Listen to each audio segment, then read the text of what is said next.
This program is brought to you by Hungry Jack's and Bunnings Warehouse. Fans on their feet at John Cain Arena. Cotton, unsuccessful. Loose ball. Wagstaff comes up with it. 7 seconds. Usher. Ooh! Jordan Usher. A dagger right through the heart of Melbourne United. Final play of the game. Drives. Lays it out. Incredible drama. You wouldn't be dead for quits. Just like that, the Wildcats season is back on track. For the 10th time, John Cain Arena will open the roof and let the summer sun shine down on the stars of the NBL. Enormous home crowd is loving every bit of it. It's going up, it's going in. Incredible. To the roar of 10,175. For the second time this season, Melbourne and Perth will play overtime. A showpiece of this league that the entire world is seeing right now. Where else would you want to be? Two of the very best teams in the competition put on an incredible display in an incredible night of basketball. Welcome to the Hungry Jacks NBL, folks. We are in Perth, but it's Melbourne United who could actually call this their home venue. The Jungle holds no fears for Chris Goulding and co. Great to have your company. It's round 3 continuing on Friday night out west. Lockie Reading commentary alongside Damien Martin and Lee Maley's here, and Kelsey Brown will be courtside for this big game. The Perth Wildcats about to take on Melbourne United. Two teams, great rivalry between them. And let's have a look at the Mitsubishi Motors ladder as we welcome Damo. Important game, always important games, but that is quite an impressive record. Melbourne just love coming into this venue. Not just that record, but one of the games went to overtime, another went to double overtime last season. I'm getting pumped just watching that highlight film, and even though there's some new players on both teams and they've got some outs as well, Dellavedova on one side, Webster and Windler on the other, I do not expect this to be a big margin whatsoever. Whoever wins, but about 13,000 people trying to help their Perth Wildcats get a win and make some changes to what we're seeing on Have your a look screen at right that, now. Annalie. United have won 8 of their last 10 games against the Perth Wildcats in this jungle. That is quite amazing. They've won 9 of 10 as well overall. Yeah, they definitely play with no fear. I'm sure they look into this crowd of the Red Army and they see a blue army. Maybe they got some blue colour contacts in and they're like, hey, this is our home court. Yeah, it is Chris Goulding, though. He brings it whenever he comes to RAC Arena. So too does this man, Elijah Pepper. We've seen him only a couple of times, Damo. 18 points last week. He was hot, Pepper. He was hot, Pepper, and there was plenty of puns that you threw out there as well. You were getting excited in commentary. 13,000 members of the Red Army have fallen in love with Elijah Pepper. And with Ty Webster out tonight, expect to see bigger minutes for Pepper, and he'll try and make the most of this opportunity, especially up against Chris Goulding, who's been the best in that shooting guard position for a long time. So no Ty Webster as well, out injured. Dylan Winder also won't play. So big responsibilities for Pepper, and also Benny Henschel. Annalie, he's going to play 30 minutes and he's got to live up to his 20 years of age. Yeah, he's a young talent for sure, and he's really creative in his scoring ability. But we also see that he turns down shots for the better shot, and that's the thing that I like watching him play. You see him find Cotton on those shots. You see him find the big man rolling, and I really like the way he plays with way more confidence than he should have at his age. I'm coming back to you as well because I know you're not happy. Keanu Pinder last week, just 10 minutes of court time, 1 point. He had 2 shots and 4 turnovers. What are you not happy about? Look, I just don't agree with that minute spread. I really don't. And if you put a player on a tight leash for mistakes they made at the end of the game, the odds are when you sub them back in, they're going to make another mistake. You need to give him more leeway. He's such a talent and he has such a big impact on this team. And especially with Windler out, you're going to need him on the rebounds, especially going up against Jack White. So I really think I'd like to see more of him tonight, but at the end of the game, it's one game. He's only human. He's a great basketball player. He's very talented, and I'm really excited to see what he does for the whole season. Let's talk about the team in blue because they come to town only scoring the 72 points against the Jack Jumpers. They're a better team than that, aren't they? Yeah, spot on they are. And they've got one of the best players in the league, Jack White. I'm over the moon that he's back in the NBL because I love watching him play. He can do it at both ends. We mentioned Keanu Pinder before, but it's going to be a tough battle because he's coming up against another one of the stars in the league in Jack White. But without Dellavedova, his running mate, he's going to have to create some of those just looked himself. Yeah, Matty Dellavedova is out. Let's have a look. Here's the point spread or the averages for their players. Dellavedova sitting in second position. You want Golding up there. You want Ian Clark up as well, Annalie, don't you? Well, Chris Golding can go off at any time, so I don't think that point spread really reflects his ability to score the basketball. And without Delly out there, he's going to step up. We know that from him. All right, let's go courtside to Kelsey Brown. Chris Golding, well, he was coming off the bench leading this game. Is he a starter? He is a starter. I spoke to Dean Bickerman pre-game. He said he's ready and he's excited. A big congratulations to the Dellavedova family, but that spot opens up for Chris Golding. And I think tonight is the night we see him go off and start his NBL25 campaign a little bit better than we've seen the last couple of weeks in front of this screen. Sorry, Red Army. Yeah, absolutely. Well done, Kels. We're off and racing now. Well done to the Dellavedova family. Unfortunately, Delhi misses this game. And someone will have to stand up and take control. And you just have a feeling that number 43 might be the man. Absolutely, but just back to that photo of Delhi. Congrats, mate, first and foremost. But how jealous. Don't you want some of that chest hair on your bald head right now, Lucky Reed? I want a chest like that as well. Would be pretty handy as well. So we pause and wait, and now we're underway. Two huge teams in this competition. Lower get the first. Hands United's way. Shea Ili also with some extra responsibility. Here's Jack White, keen to take on Pinder. Clark as well, great to see him rocket in this competition. Pinder nearly knocked it back into the hoop. Here's Golding, long way out from the three-point line, and Pinder redeems himself to take the boards. We'll keep an eye out for that Bunnings Warehouse on the floor for sponsorship, because that's where Chris Golding was shooting a lot of his warm-up shots, and he did not miss many whatsoever. Little fade away from Christian Doolittle, won't go. He's low down in the post, and he'll just work that in off the glass. He's caught one to the head too, and just a little shaky now. Hopefully that's nothing more than just a cop to the head, but you do get concerned every time a player struggles to run down the court. Now he's having a jog, so that's good news. He was having to think about the no call. Yes. He was having a good head scratch about it. Just reminding the refs. Might have been a little foul in there. So plenty of pressure on Keanu Pinder. It's Hiram Harris. Didn't score last week. This time he gets us underway for the Wildcats with a two-pointer. It looks like he's just come down on someone's foot there too. Might have rolled a little bit of an ankle. Looking for the pass there to Jack White. A no-go. Here's Pinder. Keen to bounce pass it round. Doolittle with a two again. Ben Bickerman wanting a foul call at the other end. Michael, you don't see that on CG? All right, defender straight up. He tries to go through his arms. The thing about this Perth lineup is, like, you have Doolittle, Pinder, and Harris all on the floor at the same time. Who are you sending to them once they get inside the paint? That's three big bodies that have to be covered by in one position, a three-man. So here's Lowe looking inside, and an offensive foul. The screen was there from Golding. The pass over the top and the alley-oop looked really good to White.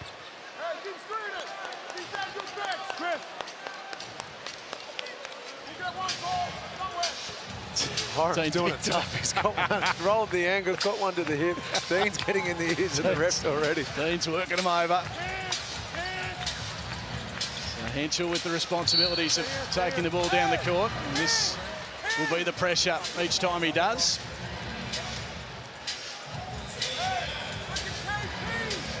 Are you a thinker that he is a two-man more to the point, Benny Henschel, or are you comfortable with him running the point for him? I think in the off-season when he was playing over in New Zealand that he had to evolve that into a part of his game, because you don't just want to be known as only a shooting guard.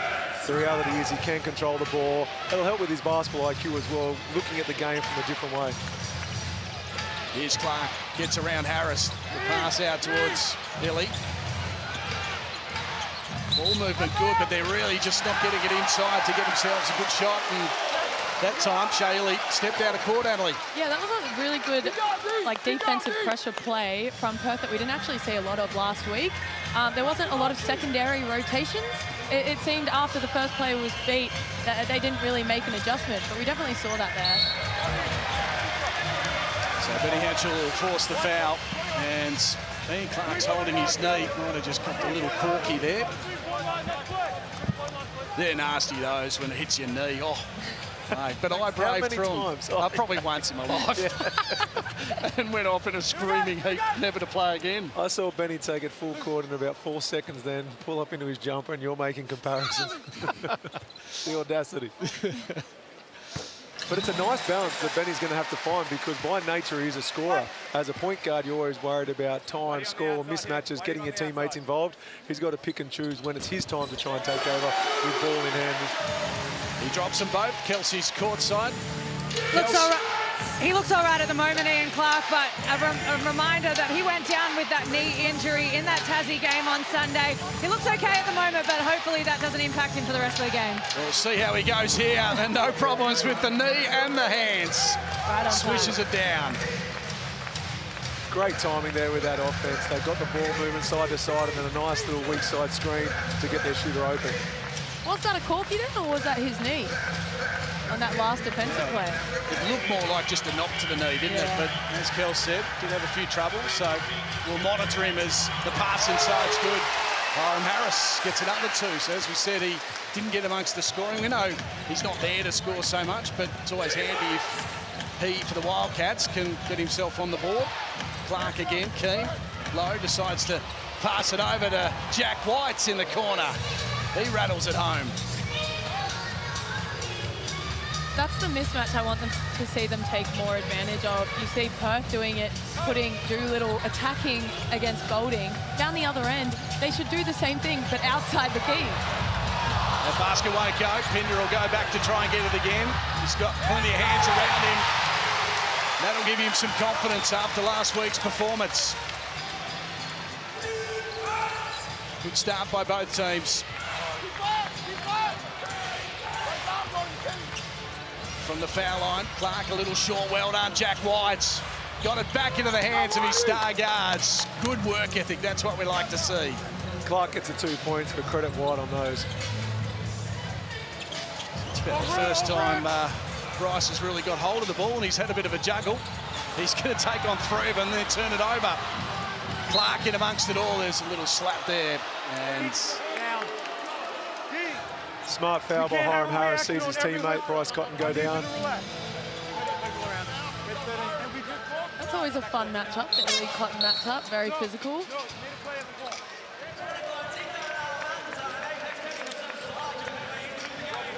So Foxwell come in for his first NBL minutes. Have a look at him, he's a little fella, isn't he? But he'll be nippy out there. He can score, he's very crafty off the dribble. Going to take his skills, go play some college basketball, but Melbourne United are very lucky to have him while they do. Some early minutes for him. Shayeli will sit down, has ball in hands. Clark's been the go-to man so far in the game, and why not? Because he continues to rack up the points. He's got 7 to his name already. We've only travelled four and a bit minutes. Here's Cotton getting a little bit of freedom and dropping down the long bomb. That was a good contest, no doubt about it, but it's very minimal, but there is a slight difference between when you've got, say, Shayeli, then subbing out with Dellavedova taking over when it comes to guarding Bryce. Found just a little bit of space, gets his first points of the game. And he's cooking it right now, another 2. Dean Bickerman wants to have a bit of a chat. Bryce Cotton on a bit of a roll. Let's have a look at the Amy replay, and here's Bryce, as he said, just a little freedom, and Clark's now swapped over onto him to try and take over from Shayeli. Hey, I'm just guessing, I'm not a coach, but you reckon that timeout was called to talk about guarding Bryce, maybe? Yeah. 5 quick points, you don't want him getting off the leash, that's for sure. And ironically, Illy had a rest, so all of a sudden Bryce has noticed that and said, I'm going to be a little bit more courageous and take the ball either from the 3-point line or from the 2. Let's go to Kelsey. She caught up earlier on with Dean Vickerman, the coach of Melbourne United. Daly normally comes in and guards Bryce, and he spends a little bit of time on him with Shea Illy. Who does that come in tonight, and how do you cover that? Yeah, it's an interesting one. Both teams, missing point guards tonight, and so, we've got young Joel Foxwell in probably his first game of NBL tonight, and so he's going to come into the rotation. But we've got others: Flynn Cameron, Ian Clark. All these guys are going to get the opportunity to guard Bryce tonight. Big opportunity, as we said, for Foxwell, who getting some early minutes as well. You're getting a crack in the game, and you're coming on only a couple of minutes into the game as well when it's nice and hot. Playing against Perth, 13,000 people, guarding one of the best players we've seen over the last decade. It's one way to have your initiation to the NBL. He'll live up to it as well, though. He can play our play. Yep. And Bowen also into the action for Melbourne United. Marcus Lee. Here's Golding, getting some freedom, shooting away. That one nearly went down. He was off balance as Pinder takes the board. Bryce to Doolittle.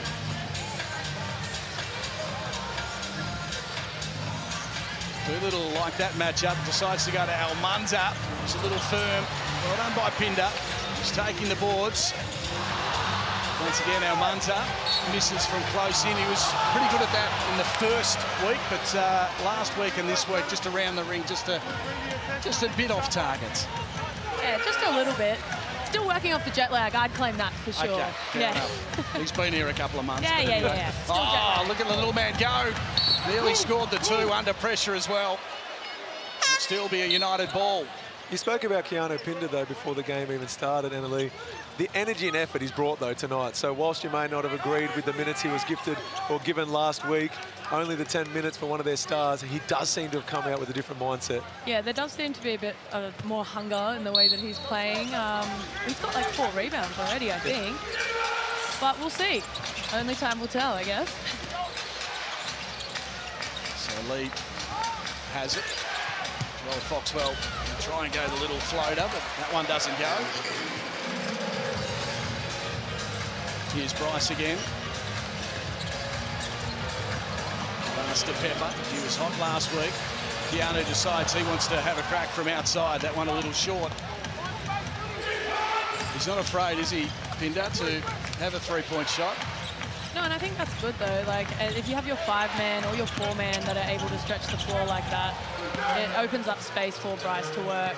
Like we even see before when Jack White hit a 3, it really opens up the keyway, because then you can't help off as much when someone like Ian Clark puts the ball on the floor. But he only got the 9 minutes as he works his way to the hoop, puts it in. He only got the 10 minutes last week. I know it was probably more turnovers, but he did put up a few threes that probably he shouldn't have. Nah. You got to get the ball rolling somehow. It's early in season. I'd love to play under you, Emily. You'd allow me to do anything. This is why I am not a coach. Oh, that was a beautiful shot. Cole Bowen slotting it in. That was a hand in the face as well for him. Perth boy to have a lot of family and friends in the stands as well. So I'll enjoy seeing that. And a championship player. Was he part of your championship team? Yes, he was. He was, yeah. As a youngster before he went off to college. Blue 15. Oh, sideline. Here's the Amy replay. And he's just sitting outside. Unusual stroke, fair to say, but that time it looked okay because it switched straight through. It's all about the end result. Great penetration there by Flynn Cameron, though. Gets into the key. Does enough to draw some help off Keanu Pinder. Creates space for his teammate. 3 points later.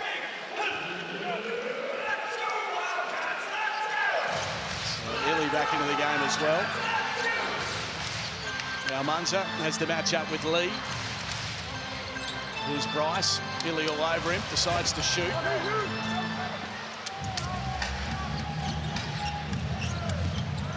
Krebs will take it. So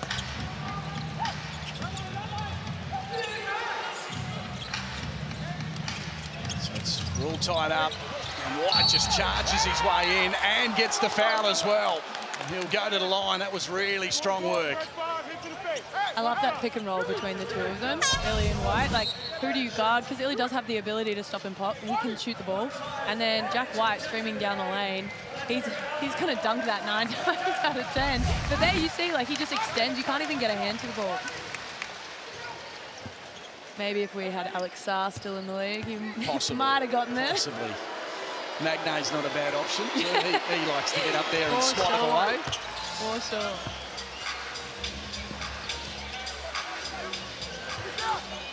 So Melbourne United once again always comfortable inside the jungle, proving it again.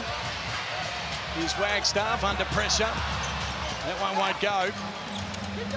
See the full court press there from United, then forced Perth into an early shot down the other end. Probably not a shot that they wanted to take. And then they're able to push it down the other end and take advantage of the fact that they're not ready to go back and trans. They've got it out to 5 points, Melbourne United. Mixing up their rotations as well. Illy in the face of Henschel. He's put him under pressure. Nearly a turnover. And Henschel hesitant to shoot as well, and then turns it over. So great pressure, Shea Illy and the rest of his team. We want to see how Benny Henschel will go in that point guard position. There's no harder task than running the club when you've got Shea Illy up in your grill. Shea Illy again looking inside. Oh, Marcus Lee! Lethal around the ring. And he smashes it down with a big alley-oop dunk. Perfectly run. Timeout for Perth. Let's have another look. Amy replay. He rises into the air. Says thanks very much. And just hang around a little bit. Yeah. How about that pass though? On the money. Almanza hasn't made too many mistakes there, but they've just thrown it too high. Back to Lee. Incredible pass. Yeah, there we go. Let's go. Tangerine timeout. Here's John Riley. They want to get into the middle ball. We still have to have captain. We still have to have plug. We got to flow through with the play. Our ball pressure, keeping Illy out of the middle of the floor, okay. Channel him down the sideline. Offensively, press breaker if they're, you take it out, you two are up with the elbows, you're at half court, you're back, okay. If they press, we're flow. If not, we're punch three. Penny, this is you. Wags, this is you. KP, you go down, okay. You're at the point. Here we go. So there we go. Plenty to talk about for John Riley as his Chargers trail by 7 points. The point guard role will be the talk this evening, won't it? Ty Webster's out of the game. He has been their regular point over the last 12 to 18 months. How have you seen Henschel, and does someone need to take over from him, or do you still just give him time to settle into that role, especially when Shea Illy's in your grill? Yeah, it's not about taking over from him. He's more than capable of running that position, but you've got to be able to go and set screens. So if Shea Illy's picking up full court, he should have one of his power forwards. It could be someone like a Jesse Wagstaff, or maybe Doolittle comes back, Keanu, whoever it's going to be, just to try and release some of that pressure. And then in the press break, when he is getting trapped, Benny Henschel, you've got to go and punish that. So maybe allow your power forward, again like a Wagstaff that he's done for over a decade now, and then go weak side into a dribble handoff with the weak side guard. Henschel has a shot there, doesn't go. And we heard John Riley in that timeout talking about captain and plug. He is not happy with the weak side defense. There should be someone at the free throw line, the captain, and then someone at the plug. Split line under the ring so he can bump the cutters, bump the screeners so he can't get wide open alley-oops like we saw from Lee. Well, they're rolling at the moment, Melbourne United, and that was a late call. Kelsey Brown was listening to Dean Vickerman. Kels? I was. Melbourne United are amped, and rightfully so, after that Marcus Lee finish. But he said, when Bryce Cotton is not in the game, let's take it up a notch. So that's what they're planning on doing defensively when he's out. Good on you, Kels. All over it down there, court side. He's pinned up. We'll go to the line. It was a very late call, that one. Talk about helping out Henschel. It comes off the back of defensive stops because they can't get set up, and then someone like Doolittle can push the ball up the floor without having the pressure of Illy all over you. So if they can string together a couple of good stops, they then don't have to worry about that full court press, any of that early ball pickup, because they can stream out of that into their offense. They're also thanking themselves that Delhi isn't playing, to be honest. That'll be the Bash brothers together in the defensive end as Ian Clark is killing it right now. He's unstoppable. He's just piling on the points. He's up to 9 now. You think instead of the Splash Brothers, it's more the Smash Brothers. Yeah, the Smash Brothers. Not that they're dirty, but they're up and about, and they cause all sorts of mayhem. As Clark will settle for a three. Why not? Bang, it goes. This is really impressive. That is a smart basketball play, because he would have known he could have held it up for one shot, but when you're feeling it, he's backed himself to let it fly bottom of the net. Wagstaff, usually pretty reliable from that spot. It almost put it right down in your book once he gathers the ball at the top of the key, outside three. Jesse makes it now a 9-point margin. 31-22, that's the quarter time score.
Welcome back to Perth. 9 points is Melbourne United's lead. They've won 8 of 10 inside this arena, and they continue that run with an impressive start to the first term. Marcus Lee was jumping all over the place and slamming it down. And I tell you what, the man by the name of Ian Clark was a star as well. Kelsey Brown has more courtside. He was. Jack White came up to him and said, I see you're absolutely elite. I think it's important to note that his career best average is against Perth. He's already at 12, and that is 15. Yeah, absolutely. 12 points in 6 minutes of play, 5 from 7 from the field for Ian Clark. As Henschel fires away. And he makes it a little more interesting. 6 points now, that margin. Emily Maley, Damien Martin. Our experts. Want to keep an eye on the rebound count right now, because it is sitting even, but I think whoever wins the rebound count is going to win the game, especially with Windler out. She's making these predictions as well, as Illy lobs one again to Lee. That one rattled around. He might get it back again. He looks out wide, then decides his long arms can score that one, and he drops it in for 2. She made a couple of predictions last game. Got them both right, so I'll live with this one. Yeah. And I agree as well. Good rebound from Shea Illy. Tanner Krebs a little short from the corner. As Cotton wants to take him on, decides he can't. Pinder was tempted. Now he has a second crack at it, and that one's way too firm. Lee was on the break then. Clark resisted the temptation. I want to take a moment, when you look at that last play, Cotton had the ball streaming down the court, and then you had 4 players kind of running behind him. No one else was matching his speed and intensity, and I think, you know, to give some support there, I mean, he doesn't need much, but to stream down with him. Henschel again will get another 2 points, so this second quarter's been better for him. Now, Bryce has the 5 points, but that was when Shea Ili was off the court, so Ili's doing a great job on him, and Ian Clark continues to be a thorn in their sides. They've got no answer for Clark right now. He's tearing them apart. But you're going back to your point before, Anna Lee, Keanu Pinder, Lee is sagging right off him. So his eyes should light up, and he should want to get into a 2-man game with Bryce Cotton, because he means Lee can't get out for a hard show or a double team on the little superstar. It's going to benefit both players, Pinder and Bryce, if they can get into that 2-man game. Now, can't stop this guy as well. I know Clark's making the scoring, but Shea Ili is he's uncontrollable at the moment. Both ends of the court. He'll draw the foul. Todd Withers will come into the game. Jesse Wagstaff having a rest now. Dylan Windler is out with an Achilles injury, so their replacement player, Todd Withers, who's another input. We saw him at Adelaide. Saw him in Adelaide, but then we also saw him absolutely killing it in the NBL1 West. He was brilliant this off-season, suiting up out here in WA, and the Wildcats saw enough to say, we want to keep you around, and with Windler out, it gives him an opportunity. So fair to say John really thinks he can defend, because he's gone straight to Ian Clark. So it'll be a Wildcats ball. I want to see that, maybe the extra size on Withers to be able to match some physicality and take away some space. I don't know, maybe that's the look. Yeah. We'll keep an eye on him as Henschel throws it up again. Here's Clark. It's up against Bryce, making Bryce moves. Rob Lowe takes on Pinder, couldn't get through. Golding against Henschel. Good handles on that occasion. Sends it out to Krebs. That one's short. Lowe just too big. He'll finish this play. You'd have to think Pinder will jump up, and he fouls him. And Rob Lowe will go to the line for a couple of shots. You saw Henschel do his best to box out just then. He did his very best, just fell over right at the end. But with a player like that that's a lot bigger than you, you really have to push back and get him out of the way. Otherwise, you're just reaching over the top for an easy 2 points. So he goes to the line, Rob Lowe, his 9th season in the NBL. Trevor Gleeson used to say, all sins are forgiven if you can get the rebound. In that case, the Wildcats played great defense, forced him into a tough shot, but then couldn't close out the possession. Credit to Melbourne United. They've now got 4 offensive rebounds, and I want to say all 4 of those have led to points if we can see at least 1 free throw made. So the margin continues to stretch out. They were challenged early in this second quarter, but Melbourne United responded perfectly. 12 points now that lead. Henschel and Pinder will sit down. No change yet for Melbourne. They're happy with their lineup. Doolittle doing the ball handling on this occasion. Yeah, and he's capable of that. Little feed to Bryce. That shot won't go.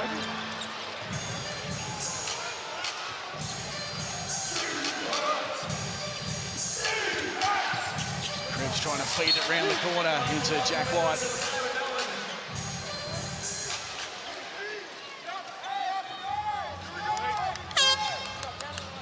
So Clark has the 14 points. He's the only player in double figures at the moment. Good spread for Melbourne United, 8 for Jack White.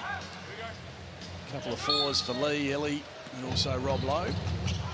Golding just with the 2. And then on the other side, it's no one in double figures, and the leader is Benny Henschel with 7. Feet inside, far too easy for the biggest man on the court right now. Rob Lowe. Run for Chris Golding. Everyone would have allowed him to shoot that shot if he'd liked to. Instead, he saw that he had the mismatch, looked at his big man, and just rewarded it. Here's Almanza. That one drops in. Nice touch. Not jet lagged anymore. Here's Lowe again. That's far too easy. Is there someone who might be able to guard him that's over 6'3"?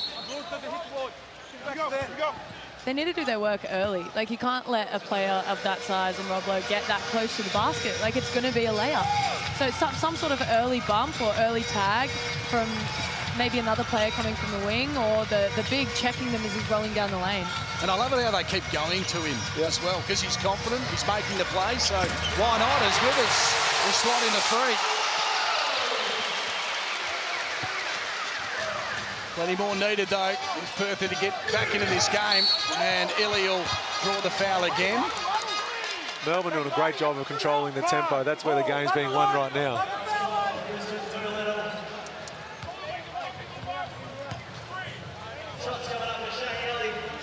So some early fouls, and John really wants to have a bit of a chat. There's a fair bit of frustration. Christian Doolittle is an angry man right now. Usually quite calm. Yeah, I don't think he was happy with the communication out there, asking his teammates to call out the screens loud and early. And John really keen to have a chat to the referees. He's still having a chat. So the score at the moment, 43-32. Dean Vickerman doing a great job, as per usual. Let's head in for the Tangerine timeout. Now when you guys pinch, it's got to be wide, and then you got to go get that hand on the way out, and then can you go get there? Still pinch in, but trust that I'm sitting right there behind you. You don't, like, Shawcraft will be able to get back up. Yeah, enough distance to go ahead and get back. CG, one you called, early back cut on the next one for him. All right, go put him on early back cuts. You got a heat action out of it, guard to guard hit, playing off it. All right. Let's give me one more time on this red 40. Push down, push down. Take away that, take away sideline. Here we go. So it's 43-32 the score. Dean Vickerman, of course, great coach in this competition, championship winning coach with New Zealand and also Melbourne. I'll talk to you about him in just a moment, but Kelsey has been listening to John really. Kels.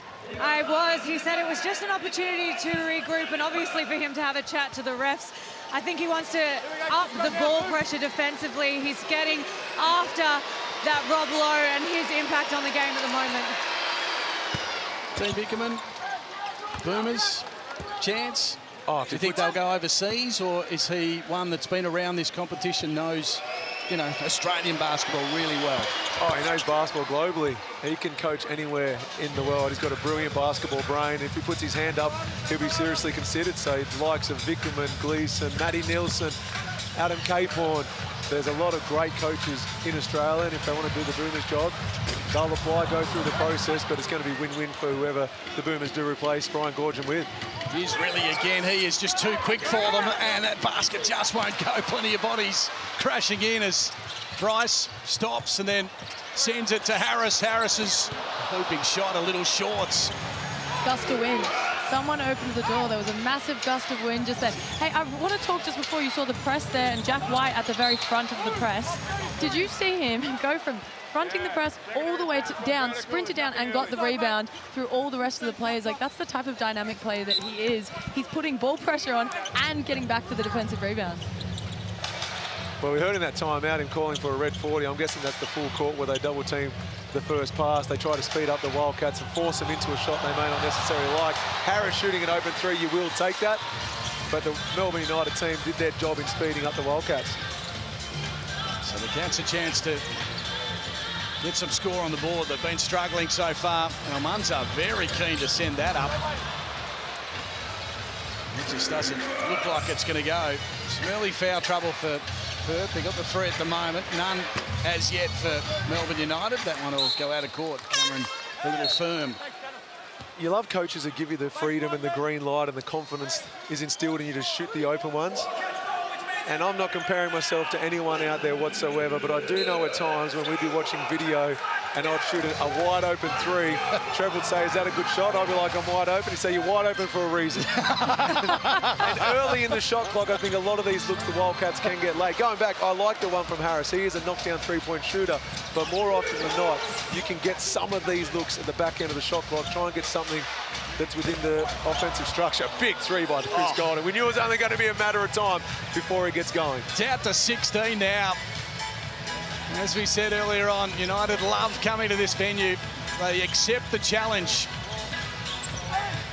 As Harris forces it, and Lowe's been a tower of strength underneath the hoop.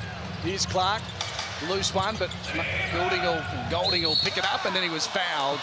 Little hands in there, very professional on Chris Golding's behalf there. The Amy replay, this is the Golding little step back and just says, yeah, that's pretty easy. And you've got to know that he's the type of guy that hits 1-3, there's a good chance he's going to hit 2 or 3 in the following plays. So you've got to be smart. Try and deny him the ball so he doesn't even have the opportunity to draw one of those smart fouls with a rip through as he goes up. Is he a talker, Chris, on the court? No, not as much as you'd expect. No. You know, maybe... The silent assassin, is he? Silent assassin just gets the job done and gets it done time and time again. Now, you didn't get carved up by many players, but he would have maybe had a day out on you over the years, wouldn't he? No. Longer he retired, the better you were. Please do not go and find film where he embarrassed me several times, well, because it would be out there. Actually, we're about to roll. So Golding will get a handful of shots here, and that margin is looking really dangerous for Perth. And it's 50 already. We've still got just under 4 minutes remaining before half-time. Going back to Chris Golding, though, I remember Martin Catalino, dual Olympian, one of the all-time great small forwards for the Australian Boomers.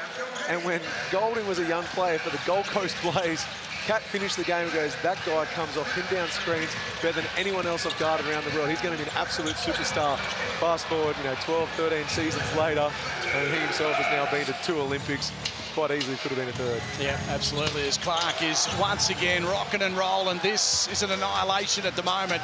This is 22 points. Something needs to change here, but what I'm really giving an eye on is the pace. Yeah. Like, there's early shots from Perth in almost every offense they've had so far. So Melbourne's doing an incredible job at pressuring the ball handlers, but they're speeding them up instead of looking for the secondary options like the back cuts and the extra pin downs. And what fatigues a team having to play 20 seconds of quality defense? Right now they're only having to play 8 hard seconds, so that's why we can see them maintain that intensity. And Rob Lowe as well, he's been unbelievable. Here's Clark. He's just chalking him up. He's out to 17 points now. Rob Lowe has just been dynamite around the hoop, hasn't he? 68 points. 3 or 4 rebounds, but he's been more important than that, hasn't he? When you have someone like Illy passing you the ball right to your shot pocket and all you have to do is rise up a little bit, I'd say his job is made just a little bit easier. Not taking away from what he's done. Yeah. It's a luxury for sure. He has arrested. Marcus Lee comes on. So all the talk is whether Melbourne United's better this year than they were last year, or are they even? What are your thoughts at the moment? Oh, from what I'm seeing right now, you'd say you'd have to be happy if you're a Melbourne United supporter. They just play so well as a team. You mentioned Dean Vickerman before. It doesn't matter the plays he's got. He's going to bring out the best in them and have them all played to the strengths and within the system that he wants. The discipline they've shown so far at both ends of the floor has been inspiring. Here's Golding again. The pass is terrific. The dunk even better. Marcus Lee owning the key. So we were watching Marcus Lee warm up, and I looked at Damon and I said, did you used to do this? Is this how you warmed up? He was just dunk, get it off the board, dunk, get it off the board, and like he wasn't even trying. This man, he's unbelievable. And he's carried that training form into the game here as Wildcats nearly turn it over, struggling to get it over half court. Henschel's will rattle around and then finally roll in. So a little bit of luck there, but the margin is massive right now. Need to get some stops. I'm going to say it one time. This is Bryce Cotton's team. Run something for him, get him involved, make him the key cog in this machine. Although you see Dr. Pepper's about to check in right now. Maybe he's the one that'll give the spark plug off the bench. Maybe they need a little bit of energy there. Here's Henschel trying to get himself free. Clark's all over him. The pass inside. There's a good block from Lee, but Doolittle finished off the play. This is the end, though, and it's hard to stop this man. He's rolling as Golding gets a little bit of a heat check.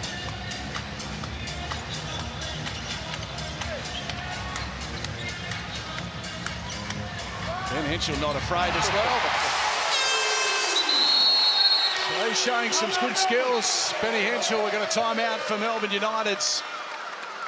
And Pepper, as we say, will come into the game. I think Henschel might sit down after that three-pointer. That's a little disappointing. Here it is again, the Amy replay. So once again, you said he is a scorer. It's a good-looking shot as well. He's got balance, he's got height. Never looked like missing that one. If you look at the score spread for Perth here, you've got Benny Henshaw doing the scoring, and there's not a lot of support. Yeah, absolutely. This is a Tangerine timeout. Let's take a look over the weekend. There's plenty of basketball action coming your way. The Illawarra Hawks, well, they are the team to beat at the moment. 3-0 to start their season up against Adelaide, who have got a win finally, so maybe a little confidence there. And, of course, the Bullets, they're desperate. They haven't had a win from their 2 starts. The Sydney Kings, we know they're going to be contenders at the end of the year. That's the beauty of this league. Every single game, it could go either way. Every single game, there's going to be key matchups. There's going to be basketball play with high intensity, high skill. It doesn't stop after tonight. So what do you think right now, from a Perth perspective? They're sitting at 19 points.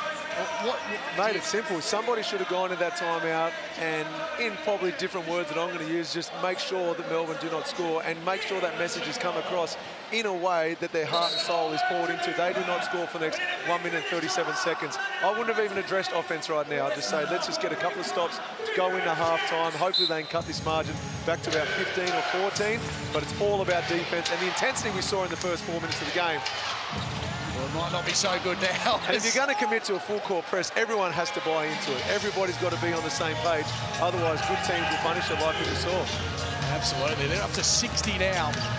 Melbourne United, they scored 72 in their last game. They've nearly scored the same amount just at a half-time break, as there's a pushing foul in there. Blue 21. Push. The only offensive thing I would have talked about in that timeout, if I was Perth, was maybe let's run a set from Price. Apologies. Maybe that might have been an okay thing to talk about. Other than when you're, running a press, maybe don't get beat sideline. But neither here nor there. We've got the defender and we've got the scorer over here. Here's Pepper. Hasn't seen a lot of the action so far. That shot was good, though. Instant offense, Elijah Pepper. Dr. Pepper, there he is. Dr. Pepper gets into the action, so we're under a minute now. Full disclosure, I stole that joke from you. That was yours. No, you can take it. That's it's all a right. doctorate of scoring. It's not anything to do with No, yeah, obviously.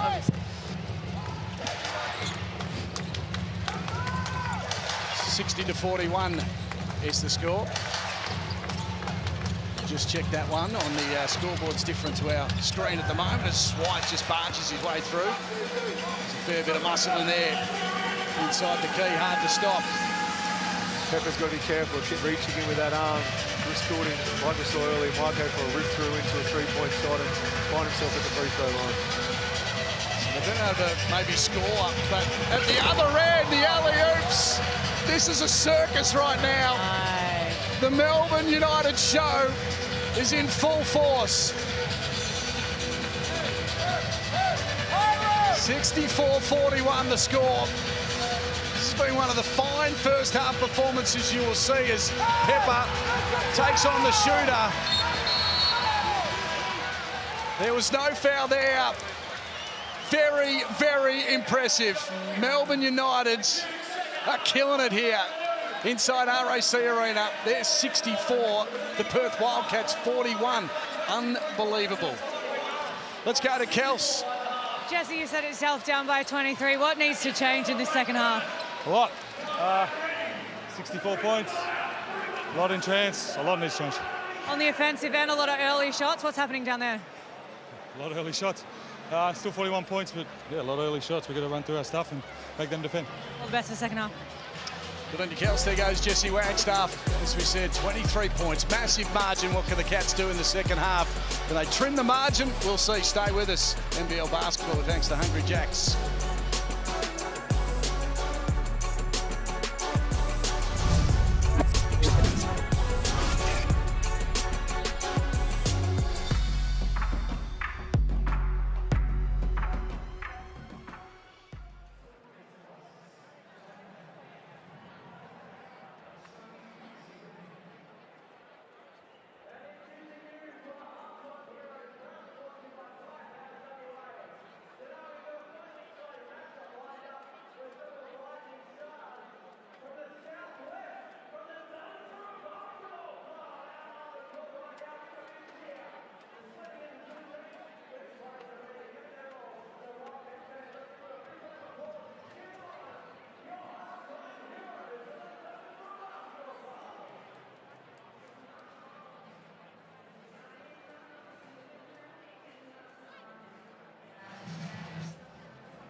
Playing against Perth, they're a team that is always on the edge of success. You know, they're a really well-built club, they're a well-built team, so when you go up against an opposition like that, you know, you've got to be at your best or you're going to lose. Now or never, now! It's now for Chris Golding! My goodness, this is incredible! For as long as I've been in the league, it's always been tough games. We definitely bring the best out of each other. We have each other's number, I feel. And it just depends on, I guess, who's hitting a couple more shots, who's going to win the game. We've seen this movie before. If you don't mind, another classic. And he gives them the way of goodbye. Warm the plane up, boys. We're heading home to Perth. We had some game of the years, you know. Definitely the one in Melbourne where we won. Usher hit that step back. Jordan Usher! A dagger right through the heart of Melbourne United! It was just so fun. Like, that was one of the best games we played. Like, just the energy, you know. You had Ush going crazy, you had BC going crazy, you had everyone just doing their thing, you know. And vintage Cotton at the other end. Yeah, had some hard-fought battles over the years. They have stolen victory, the Perth Wildcats. They've got a couple, we've got a couple. Another overtime classic between Melbourne and Perth. I can't see that stopping for the foreseeable future.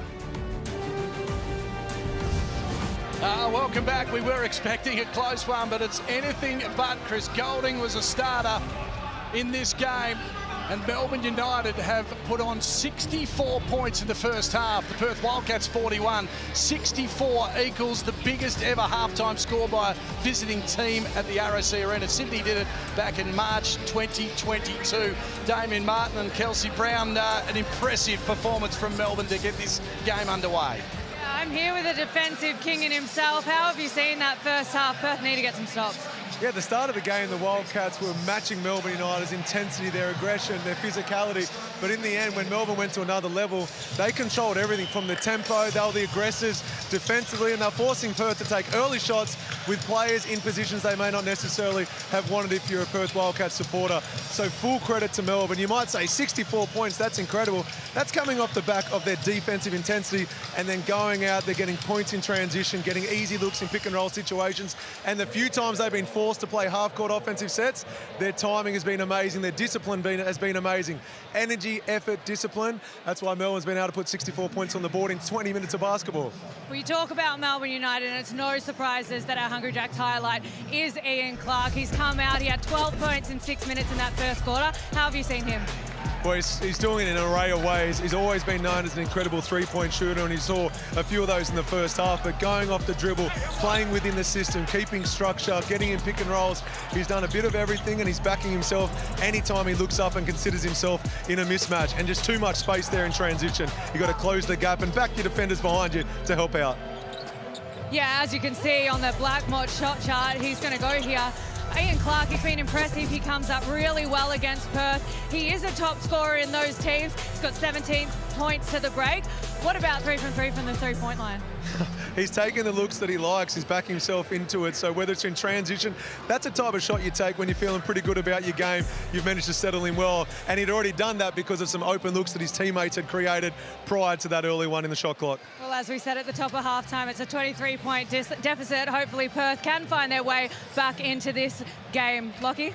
Good on you, Kels. Well done to you. Yes, 64 plays 41, and as I said earlier on, plenty of great basketball coming your way, so make sure you tune in to the Hungry Jacks NBL.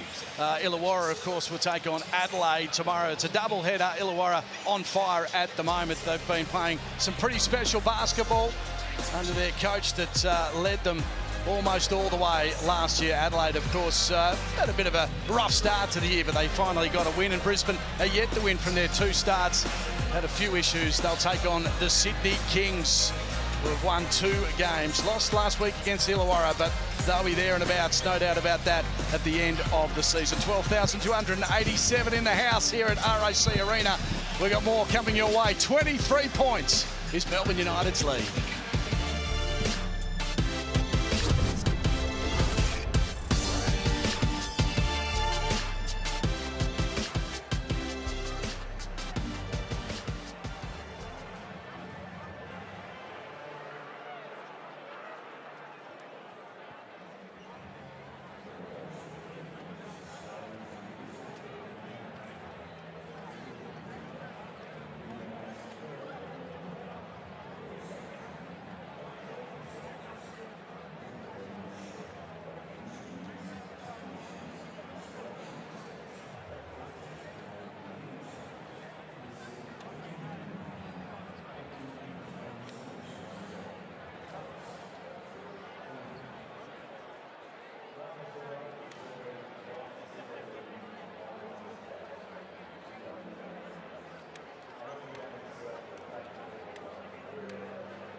Welcome back to the jungle. Welcome back to the jungle. Great to have your company. Marcus Lee has been terrific to start this game to halftime. He's got 10 points, 3 rebounds. He's tag team with Rob Lowe. They're making the Wildcats look like pussycats right now underneath the hoop. Oh, Lee has been a highlight reel, as we're seeing a few of them right now, but he's running the lanes hard, he's setting good screens, rolling to the basket, and his teammates are rewarding him. Certainly are. He's been absolutely fantastic. Those passes are special as well. I mean, he has to do the work to get there, but the pass has to be spot on. He makes it look all more impressive than if we were to just see a regular layup at the end of it. So it's definitely got a bit of spice, a bit of pizzazz on the end of it. Just for the crowd, I reckon. Yeah, absolutely. Bryce Cotton, only the 5 points so far. How do they free him up? It's the age-old question, isn't it? Yeah, you're spot on. Well, at least give him an opportunity to make the decision whether he wants to shoot the ball or kick it on. He's got those 4 assists in the first half because Melbourne are collapsing whenever he gets in the key, and it's freeing up looks for his teammates. It could be more like 6 or 7 assists. Had a few of those other shots drop from his teammates, but 5 points. I'd rather see him go 2 of 10 in a half of basketball than 2 of 5. He simply isn't getting ball in hand enough. I don't think he's getting the ball in hand enough because of the shot selection from everyone else. The early shot, we were talking about the way that Perth is playing faster and taking these early shots. That shot selection is hindering his ability to even decide, like what you said, whether or not he wants to shoot the ball. And what you were talking about with Pinder being able to set screens if they're going to sag off him, we'd like to see more of that in this half for sure. There's a reason you have a green light, an orange light, and a red light. If it was all green for everyone, there'd be too many car crashes. Right now, this has been a car crash. We need to see Bryce and maybe Henshaw and Pepper, they have the green light. Everybody else, you've probably got to slow it down, get some ball reversals and get to the shots you want. Good offense to start the half, even though the shot didn't drop. Yeah, I like that to begin the half. So here's Clark at the other end, though. Hot splash. And I reckon Melbourne really liked that one, too. Jeepers. That's been a polished half and a bit from Ian Clark. And he's defending hard as well. He's doing it at both ends. Hiram Harris keen to take it to the rack. He was, in the end, up against Marcus Lee, too tall. Jack Clark, aggressive. Couldn't finish the play. Here's Henschel on the break on the far side, but Doolittle decides not to pass it out wide. He charged to the hoop himself and drew the foul. 21, hands, to shot. It's getting to the point where you just flat out in denial with Ian Clark. You got to try and slow him down somehow, but right now when he's got the ball in his hand, it's too late. But who are you helping off on this court for Melbourne United right now? You know, like, say you want to be in a flat-out denial, but then he can cut. Who are you helping off? Like, are you helping off Jack White? He's hit a 3. He's hit some shots. Are you helping off Shea Ili? Like, I just don't see where you're spot on. You're trying to give him the Bryce treatment, how teams have guarded Bryce in years gone by, but with the balance and the way this team shoots the ball, you're really backing that one-on-one defense. Here's Clark again, feeds it out wide. Ili in the corner. Okay. There he is. Point in case. Yeah, point in case. 1-0 you. Yeah. Quite incredible how, though, a team can hit only 72 points. I know the Jack Jumpers defensively very, very good. And kept them nice and tight. Here's Harris underneath the hoop. He's looking for someone to give him some help. Bryce is the man. And that one, once again, is short over the top. Jack White to the advantage of Ili. Off to the races he goes. This will be easy for Golding. Oh, it was too easy. He had too much time. Easiest shot he's ever had in his career. Kept in play. Cotton falls over at the crucial stage. There'll be a foul there. Harris diving in, a little too dangerous. He caught one of the jaw as well, but it'll be a foul on the Wildcats. Chris Golding smiling. I'm not sure whether he's smiling about how he missed that shot or the foul. I reckon it might be the shot. How did I miss that? Because that is jam for me. And there's the foul there. A little dangerous, but Harris is one man that throws his body on the line all the time. And Shea Ili, smallest player on the court, comes up with 2 big rebounds, one at the defensive end and then one at the offensive end, which is why Melbourne still have the ball. We came into this game worried about where Melbourne United are going to get their points from. Hasn't been a concern at all. Well, where aren't they getting it? Yeah, that's right. Who isn't going to score us? Lee. He says, I've dunked too many of those. I'll give it back to Clark. Off target, Shea Ili again with a rebound and strong. Oh, cute. Look Look at that offensive board by the smallest player on the court. That's wild.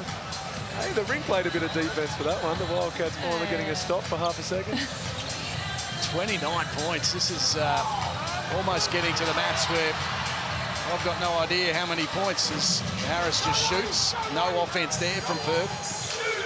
No rebounders either. Like, if you're going to have someone who doesn't usually take those shots to take them, you need to send more people to the O glass. And White will take that rebound. They look a mess at the moment, the Wildcats. Early subs coming in. J.R. not happy with what he's seen to start the half. Golding again will shoot away. That one rattled around. Henschel into the front court, looking for Bryce. Wanting to feed it to Bryce, now gives it to Harris. Spinning around and off the glass he goes with a left-hander. Finally some points for Perth. It's not going to help when they give up 2 offensive rebounds in a row, 2 possessions in a row.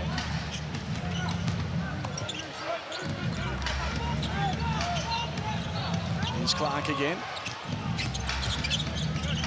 It's past the 20-point mark now, being Clark. Billy comes off him and out of court.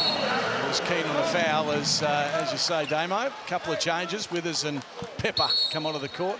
Horam Harris and Benny Henschel sit down, and also changes for Melbourne United. And you mentioned how important offensive rebounding is. Annaline, you're spot on. It reminds me of Rob Beveridge, former coach in the NBL with the Hawks and the Wildcats, has had plenty of success. But he used to say, hey, offensive rebounds, you give teams too many possessions, they're going to beat you. And he used to try and make the point that is, in his humble opinion, that if Rob Beveridge had 20 possessions and Kevin Lish was our star at the time, if I have 20 possessions and Kev, you only have 2, I'm going to win. And we're all like, no, you won't. Kev is still winning 2 threes. He's going to win 6-zip because you're not scoring on him. But the point he was trying to make, is valid, and we're seeing that from Melbourne. Absolutely. Ball passing, ball movement, superb by Melbourne. Can't score the basketball if you don't have it. Withers in the corner. Won't go. And we need to fix up things down the other ends. 72-47 is that score, just to check there.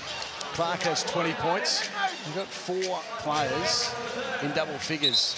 Clark 5 now, is it? They do too. Shea Illy with 11. Lee 10, White 10, Golding 10, 20 for Clark, and Rob Lowe's not far off as well with an 8. This is a team without Matthew Dellavedova. Yeah, that's right. Yeah, can't forget that one. And they're keeping the Cats to 47 without him.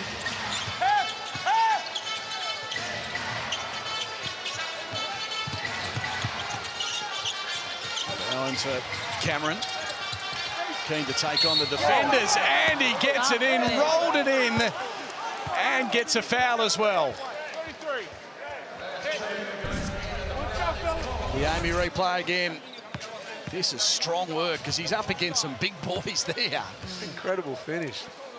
Reverse left-hand layup through traffic, M1. Going up against the old man. He would have knocked him round a few times, wouldn't he? I tried boxing Pero Cameron out was at the free throw line. He grabbed one knee, I didn't move. I tried pushing him, he literally laughed in my face.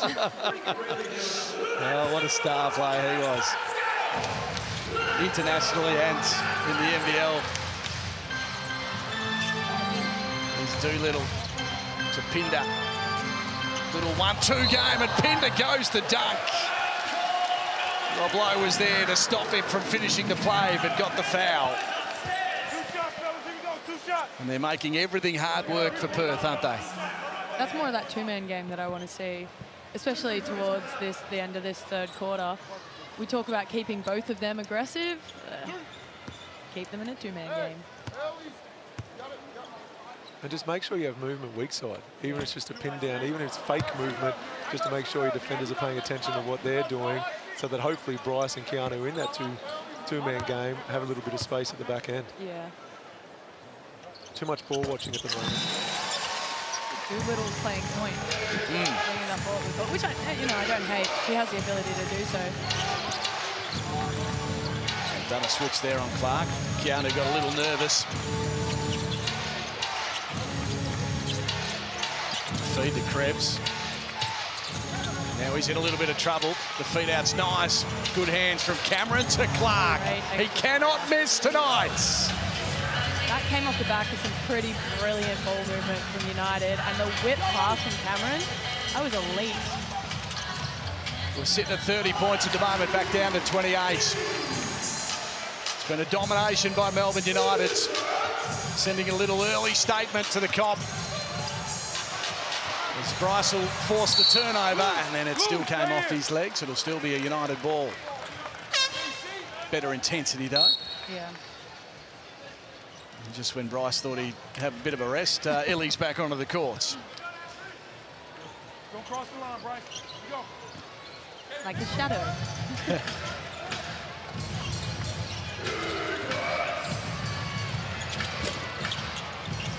I was almost expecting that to go in. I was just watching it. Here's Pepper to the corner. Pienda took a long time. Just does not drop. Low from outside. Settled defeats. Some wayward shooting at the moment as Pepper frees up Bryce on this occasion. He's for a 2, and it's a little firm. So Bryce is still on just the 5 points. And we've travelled now 6 and a bit minutes in this third term. And the Red Army just wanting something to get behind, something to encourage them to get out of their seats. One big play and they'll make some noise. Some more changes. Clark will sit down. He needs to just put that hand in ice just for a little bit of time. 23 points to his name. And the replacement is Chris Golding.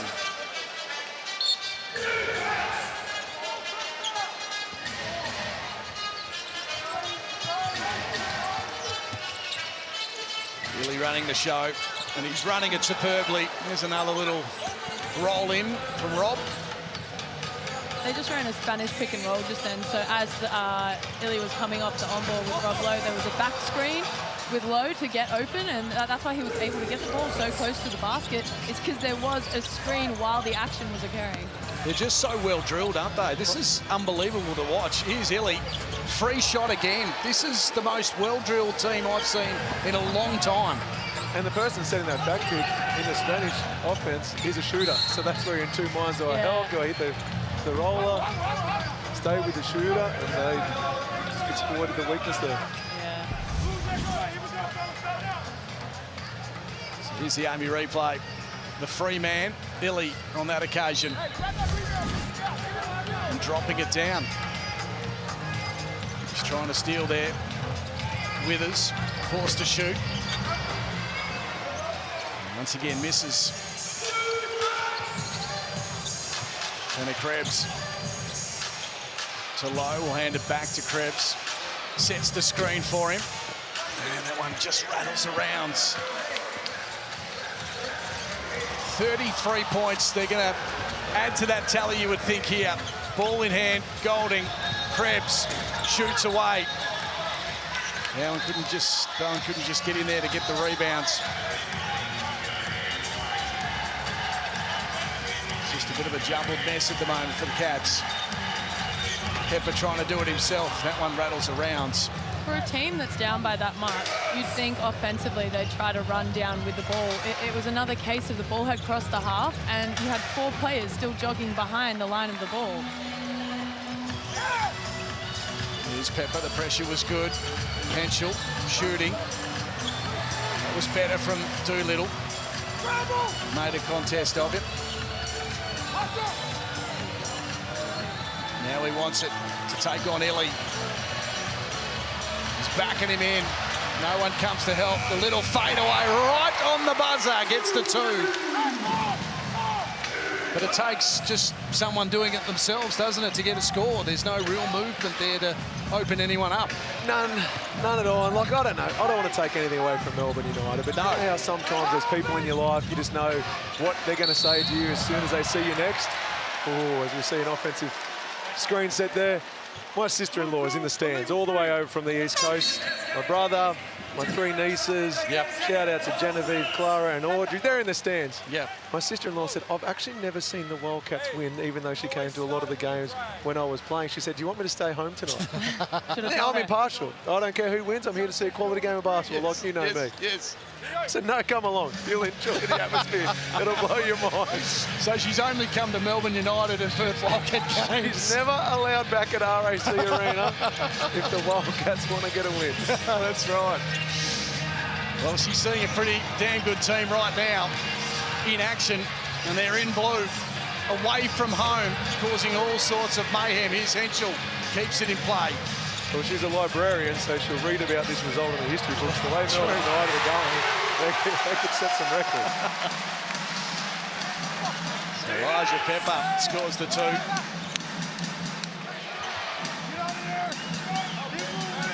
Under a minute to go now in this game. It's a 3/4 time. Golding with too little on him. Little slap to the face. Not seen. Shot forced up. He's allowed to do that. As Pepper's keen to add to his tally. He's taking it to the hoop, and too much pressure on that occasion. One more shot inside this shot clock. Just pump the music up just a little more because the fans have gone real quiet inside the jungle. Here's Illy. Jack White's trying to hook it around. Points won't go. Doolittle with time, but just a few too many muscles. Once again, another impressive quarter from Melbourne United. They're 83. They lead the Caddies 54.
You're inside the jungle, and it's Melbourne United who's been the dominant team. An impressive performance to 3/4 time.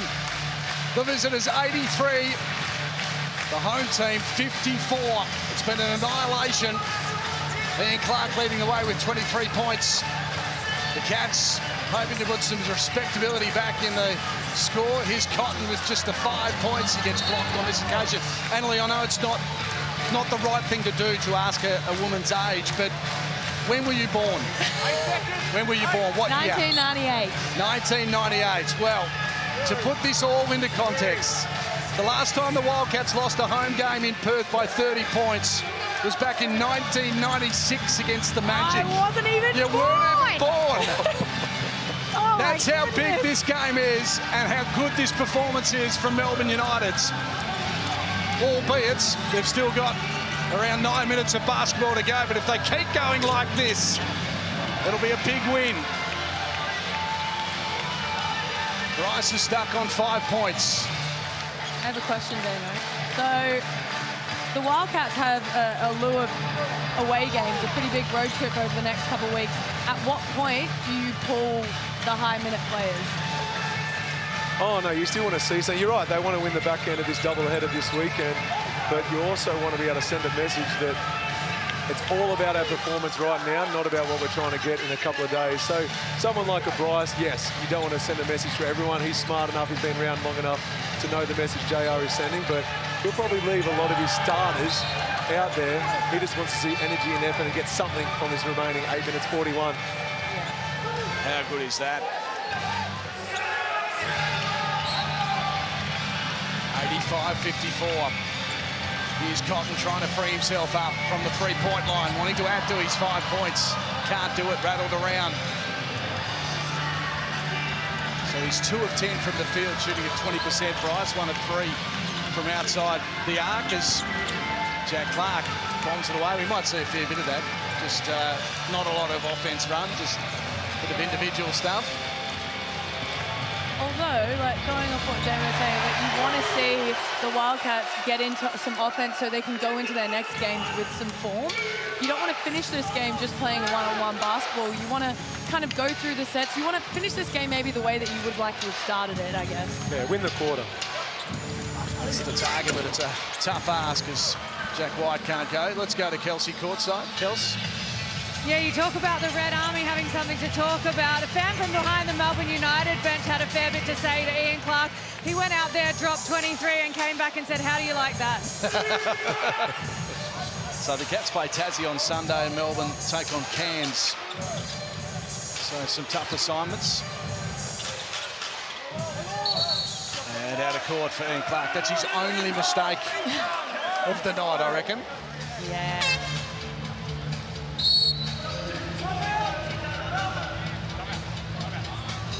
This has nothing to do with basketball, but I'm a big fan of the black shoe, white sock combo. Okay, we'll talk more about that, the Tangerine timeout. It's 85, Melbourne United, 56, the Caddies. So we'll have a listen in. Tell me more about that. Oh, the black shoe, white socks. I just really like it. Everyone else does the white on white or the black on black. Just mix it up. Okay. It looks really cool. Fashion statement. Yeah, I'm rocking it right now. There's a reason. If you look down. There you go. You will never see me without black shoe, white sock combo. Okay. All right then. So we've still got 7.5 minutes to go. As Akira has that little bit of action. And that score, what do you think Melbourne United's going to end up with? The way they've been going at the moment, they'll click over the triple figures, you'd have to say. Oh, they'll end up losing 86, 87. No, they'll get well over 100. They certainly will get over 100, there's no doubt about it. They've been absolutely fantastic. Watching them play this evening has been an absolute treat.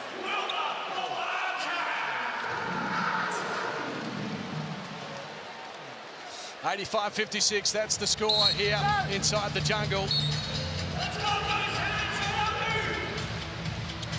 And here we go. Can Perth at least get themselves rolling for Sunday's game? United would like to keep this form happening. No Delhi. Congratulations to Delhi and family, the new arrival. So he'll be back in action on Sunday. Oh yeah, one of my favourite players to watch, one of my favourite players to have the privilege of calling a teammate. Looking forward to seeing you back out there, mate, but I'm glad you're with your family. His shot won't go. Tell us why he's your favourite. As Doolittle's pass is really long and too firm in the end. Alvanza is a big man, but not that big. Tell us why is he so good one to play with? Every single possession matters. Every decision has been made. How does this help my teammates? Yep. He's so unselfish. His disciplines off the floor are as good as anyone else I've ever seen. His commitment to the game, his commitment to bringing out the best in himself, his teammates, his coaches. He will challenge his coaches. His high basketball IQ, you can't really fault anything. And that's why he continues to play at this level and continues to be one of the best players within this league. Another 2 points goes Illy's way. Is he the one that told you off at the Olympics for taking too many selfies, or was that Paddy? That was Paddy. I got caught up in the moment to see Shea Illy get the steal, give it to his skipper. To Golding, and that'll be 2 points. Pinder just a little late. Kels, courtside, take it away. Yeah, Perth came into this game with the most points coming off the bench of any team in the league. Last outing against the Kings, they had 37. They currently have only 14. As Pinder takes it to the hoop, he won't let that drop.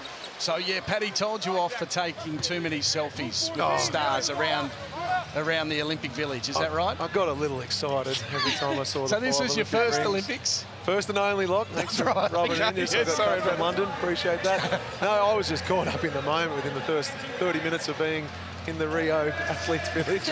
After about 100 selfies taken with different athletes I admired, different things around the village. He did just say, just settle down, mate, for another 2 weeks, put it away. But then the next morning in dining hall, I look over my shoulder and there's Rafael Nadal putting bread in the toast. I'm like, mate, I've just got to take one more selfie. And, went out on the last night, got a little carried away, lost the phone. So someone in Brazil has about 1,000 selfies of yours truly on there. So a waste of time. Hey, look, while we've got a little bit of time, Annalie, do you mind sharing what it took for you to get to the Olympics? Yes. Well, I'm talking about the injury. Oh, the injury? Yes. Yeah, so I slipped a disc 5 days before we left for Paris. And so not only did I have to stand for most of the flight, that's 17 hours to get to Paris, but I was wearing like very back braces, I was fully taped up, but there was absolutely no way that I wasn't going to step foot on the basketball court. And I asked you if you went to any other events. You physically weren't capable of going to anything. No. So if I wasn't on the court, I was pretty much horizontal. Just because of the pain. If anyone's ever had disc problems before, the nerve pain is pretty awful. So on top of that, some of the muscle relaxants make you pretty sleepy. So if I wasn't on court, I was sleeping. That was gutsy. That's a great story. And well done for getting there and being able to play in all that pain. Here's Henschel. That one can't go. She was right under the hoop. 89-61, that score. Foxborough back on to have a bit of a run, get some experience. Jack White, to see you later to Benny Henschel. Gonna let him know the size differential there. Like, I'm bigger than you, here's a shove. And that foul on Ben Henschel, so Withers will come back into the game, and free changes for United. Lee, Krebs and Bowen also on. And Clark might rest up. Like, we've got 5 minutes to go. Clark's been magnificent. He's got 25 points. Is that it for him, do you think? Yeah. I think you've seen enough. Getting ready for Sunday. He might have a little whisper in Dean's ear saying, hey, I want to get out and get to 30. Yep. Unless something like that happens, then I think you'd be resting him. And White and Lowe also sitting down. So Bowen will shoot and score. The other frustrating thing in the third quarter, after coming out after halftime, down 20 plus, the Wildcats only gave up 3 fouls. Now, I'm not saying go out there, be dirty, give away obvious ones, but make sure there's no easy baskets. If someone's in the key wave, someone's got a lab, you go and contest and you risk a foul. But to only give up 3 fouls after being down 24, it usually is a sign of intensity that you're playing at. And right now, with 4:25 to go, they've only got 1 team foul. Yeah. The intensity did seem to lack. Like you would say, coming out of halftime or even coming out of the quarter, you would have a bit more of a sense of urgency, but it didn't really seem to be there. If anything, the sense of urgency came from the United players, which is, I guess, why the lead is reflecting, what it is right now. But as you said, they hit the road now. They've got some away games. And when you're away and you're spending that extra quality time together, that's where you can really fast-track some of the things we haven't seen out on the floor tonight, with some open and transparent conversations with your teammates, going through some video and acknowledging that this simply isn't good enough. They have really missed Windler on the rebounds. Like, the rebound count at the moment, going into this quarter, was 28-39, but it's the offensive boards and the presence. Like, if Windler wasn't getting the ball, he was tapping it to one of his teammates, and that seems like they've really, really missed his presence on the board tonight. You betchos. They try to force the turnover, but they can't. Here's underneath Lee, who'll draw the foul. Now, I did ask about when you were born. I'm not going to ask when you were born, because It's a long time ago. I celebrated my 40th a couple of weeks ago. No present, no well wishes from Lockie Reed, so I'm glad you brought it up. Was it your birthday? It was. On my birthday, I got to be the wedding celebrant for my eldest brother. That is the best way to spend the 40th. Yeah. I mean, that was brilliant. Hey, were you playing in 2018 in a game against Adelaide? I'm guessing yes. Yes, yeah. Perth's biggest loss in a 40-minute game was that game, 35 points. You would have been playing. No, maybe you're injured. Maybe that was one of the games you missed. No, I was injured in that one. Yeah. I think Jerome Randall dropped about 30 plus minutes. There you go. That's the biggest loss in a 40-minute game. 35 in 2018 against Adelaide. And at the moment, the margin's okay, but there's still some time to go, and United would like to create some history. And the code for the Burgers, fast break. So thanks to Hungry Jacks, might snack on that on the way home. Foxwell wanting to get amongst the action, can't finish that.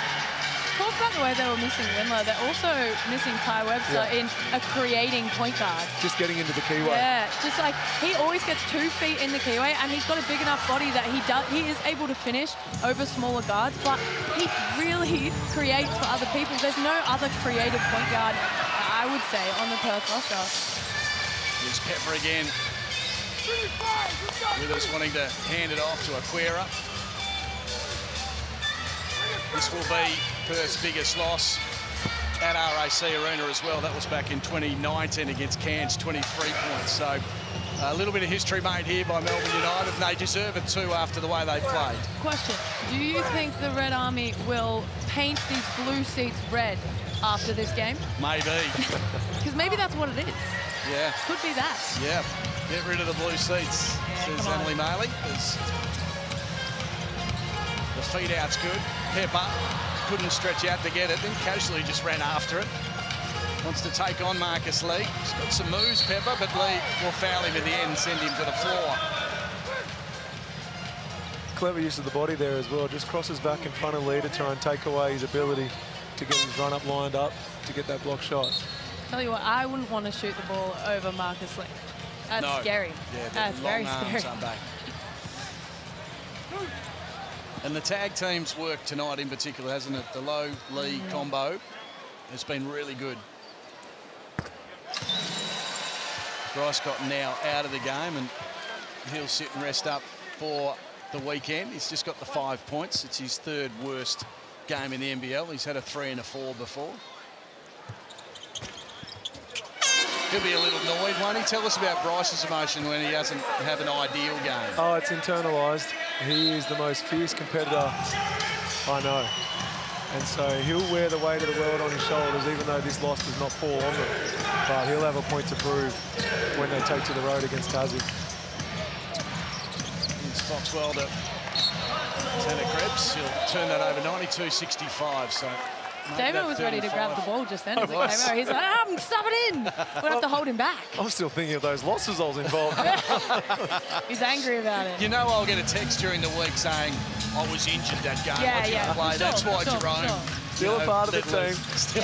My biggest concern is I mentioned I've got family in the stands right now. Now, I've got 3 daughters. I'm a very lucky dad. Maggie, my eldest, loves basketball, lives and breathes it. She's got pictures of the Lynx. You're on her wall. Got pictures of the Wildcats. Most of these guys are on her wall. Yep, loves it. My middle child, Bonnie, though, despises sport. She would rather watch paint dry or grass grow. Paint grow? Yeah. Where are you going to watch that? I'm rattled, 30 plus. Yeah. But she's into the stands. We convince her, come along to this game, and I've got a feeling she might just look at me dad and say, no, I'm not Or become a United supporter. Well, that actually might be the... Yeah, it could be the case. She's seen an impressive performance. She might want to change. And this has been incredible. This Melbourne United performance is basketball at its best. It's the blueprint of how you should play both ends. Yeah. Look, I can't believe pre-game we were talking about where's the scoring going to come from. There's Withers up high, sending it from a long way. That one won't go. Still over a minute to go.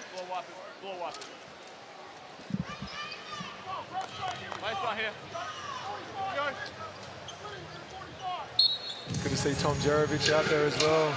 Local WA player. DP this year, added to the roster late.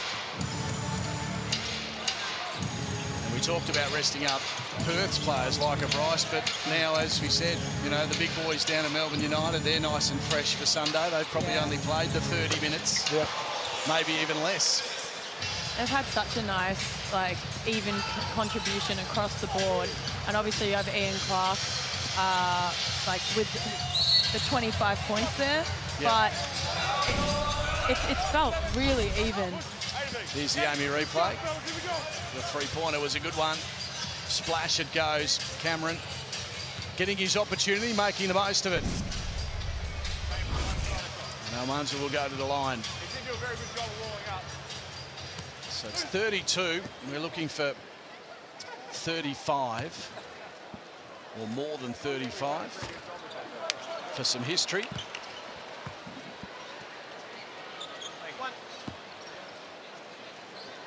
Highlight the unselfishness of Kyle Bowen and the way that he plays his basketball. It's been really enjoyable to watch. The screens that he sets and the shots he turns down, like his efficiency would be through the roof, actually. So can United get some quick points here? Lear up against Munzer. Good challenge. Footwork was superb as well from both players. And there's a foul in there, and Munzer will head down to the other end of the court for a couple more shots. They may be safe, Perth. They may be safe. You might still be barred. No freebies you yet. You won 6 championships, but you still hold a record, Damo. That's the worst loss in Wildcats league history. I remember Paul Rogers was talking to his wife and he got 5 really quick fouls. I think it was at the Olympics, and it might have been a record at that stage for the quickest foul out whilst playing for the Boomers, and he called his wife after the loss and told her about the record, and she goes, "Oh, that's nice, you've got a record too." I don't think she quite understood. Wasn't so good. Oh, he's in the history books for something. Yeah, that's right. And Mona, just heard you were captain of that team as well. Yeah. Losing teams, just to rub it in a little bit more. No, we love How'd your watching you Melbourne play. Demons go this year? No. Move on. Yeah. We might not have any players by the time of the start of the season. Actually had a couple of Fremantle Dockers come out at half-time. Luke Jackson, Sonny Walters in attendance tonight. So here we go, some inbound passes. Still got 23 seconds remaining. It's 31 points the margin. This will be a 2-pointer for Aquera underneath the hoop. That back screen play is really hard to guard if you don't have the inbounder defender helping out, because where does the help come from? Yeah. Rule of thumb is take away middle if you're guarding the out-of-bounds pass, but sometimes it's simply too hard if help's not there. Here's Cameron, keen to feed it inside. Bowen to Foxwell, goes for the floater, a little short. Chance maybe here for Withers, he'll stop, send it on its way, it rattles around. United have dominated from start to finish. One of the most impressive wins we've seen inside RAC Arena. In fact, the biggest win we've seen here in front of the Red Army. United 97, they defeat the Perth Wildcats 68. Let's just talk about the team that won, because they were so impressive. They shot from outside 3. They got lob passes, dunks. They just did everything in basketball. Yeah, Perth Wildcats, they started with a 4-point lead. I think it was 6-2 early in the game. And then Melbourne United went to a different level, and the Perth Wildcats weren't able to climb to those same heights. And it was at both ends of the floor. We were talking about the 64 points at halftime, but that came off the back end of getting stops, making the game played at a tempo that really suited Melbourne United. And in the end, they created a margin that no team is good enough to come back from. So a couple missing for the Perth Wildcats, but also United, Emily, we're missing Matthew Dellavedova, one of the stars of our competition. You can't forget that. Like, as good as United looked tonight, like, you add Delly into that, like, that's pretty incredible. They had so many options on the floor, and although you had some players that were lights out tonight, that was so unselfish. Their plays were so unselfish. Their lob passes were right on the money. You had Rob Lowe, like, finishing some really close baskets, but then you also had Marcus Lee finishing above the rim. Let's go to Kels, who I'm sure is going to catch up with a couple of United players. Ian Clark's not a bad start, Kels. Yeah, not a bad start. I'm here with the Foot Locker player of the game, Ian Clark. You went off tonight. You must be impressed with the defensive effort that you guys put in, keeping them to 68. I think that's one of our goals. Each game is to try to hold teams under 20 points each quarter. I think we did that. Obviously, the focus is on Bryce today, but we tried to make it hard for everybody on the court. Like I said, you went off personally, 25 points for yourself, but you also had 6 players in double digits. Is that the spread that you're looking for on the offensive end? Yeah, I think one of our biggest emphasis this week was being able to share the ball and get everybody involved. Coming off the last game in Tassie, I feel like we had it a little bit stagnant. So we want to come out and just keep the ball popping. We did it a lot in practice, and it showed today in the game. That combination between Marcus Lee and Rob Lowe really fired tonight. How did you see their performance? They both give us, different dynamics. Obviously, Marcus being on the rim and being athletic, and Rob being able to stretch the floor and shoot threes. So we try to use both of those to our advantage. Impressive performance by United. Well done. Thank you. Well done, Kels. Well done, Ian Clark. 25 points. He hit 5 of 8 from the three-point line at 62%. That's the complete game. It is the complete game, but as he acknowledged, they tick the box of what they're trying to achieve defensively, hold the opposition to less than 20 points per quarter, and then you can get out, run, have some fun, and he certainly did that. Yeah, he was absolutely superb, Annalie, and they couldn't stop him, could they? If he sat outside the three-point line, he'd swish that one, and then he could drive to the basket as well and take on the big, tall timber underneath it as well. Yeah, he was unreal, and might I add, in 25 minutes of gameplay. He was pretty efficient. And I was really impressed by his game tonight, but I really think he got those open looks because of the way that United was penetrating the paint, getting 2 feet in the key, and kicking out to pretty much a naked shooter. Yeah, fantastic performance from him. And another man who was a silent assassin throughout the night was Chris Goulding. He had 12 points. He's with Kelsey. Yeah, I'm here with the captain. You must be impressed with United's turnaround from that physical loss to Tassie. Yeah, we were bad last week. So the first couple of days after that, we reviewed ourselves and just saw areas where we needed to be better. And then, turn the page, go again. And we knew coming over here, really good team. We had to be on our A game, and I think for the most part we were pretty locked in defensively. And then a couple of special performances on the offensive end. IC was amazing. We've been waiting for that out of him, so happy for him. But I think overall our defensive performance was good. Yeah, I want to talk about IC. Really popped off tonight, 25 points for him. What got him open, and what was that offensive that you ran for him throughout the night? Yeah, nothing in particular. We wanted to focus on moving the ball a bit more. We thought, at times in our first few games, we've got too stuck on one side of the floor. So let the ball move side to side and use the talent that we've got a bit better. So we did that pretty well tonight. IC was amazing. He's such a good shooter. So really happy we could get him some open ones and for him to knock him down. He's been toiling away. No Daly tonight, but we saw the depth of your roster. We saw Joel Foxwell come in for some really early minutes. We saw Flynn Cameron out there, Tanner Krebs. What do you like about the depth of your roster, and what are they bringing to the court at the moment? Yeah, first of all, shout out to Deli and Anna, more so to Anna. Congratulations to the Dellavedova family. Amazing news. We can't wait to get him back on Sunday. But just, we speak about all the time that throughout the course of a season, there will be opportunities, and you just got to be ready. These guys train just as hard, probably harder than some of us older guys waiting for their opportunities. So cool for everyone to get some extended minutes tonight. And lastly, you've got Cairns coming up on Sunday, a home game for you guys, but they have been a bogey team for you guys in the past couple of seasons. How do you look at that matchup? Yeah, new team. We're excited to get home and play in front of our fans. Get a full squad together and try and get a win on our home court. Well done tonight. Thanks. Impressive win. Chris Goulding coming off the bench, been coming off the bench in the first couple of games, but starting 5 on this occasion. And does he stay there with Delhi coming back? Oh, it's hard to tinker with this lineup off the back of tonight's performance, but the beauty about Chris Goulding is even though he's been one of the best players in this league for over a decade now, he'll embrace whatever role Dean Vickerman gives him. Yeah, absolutely.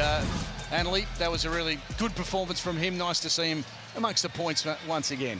Yeah, it's like, he's a testament to one game at a time, right? Like, they've had some up and downs, but he's very consistent and he's very level-headed, and what he brings to the team, even if he's not making shots, is his ability to stretch out defense and have someone wearing him, so no one's helping.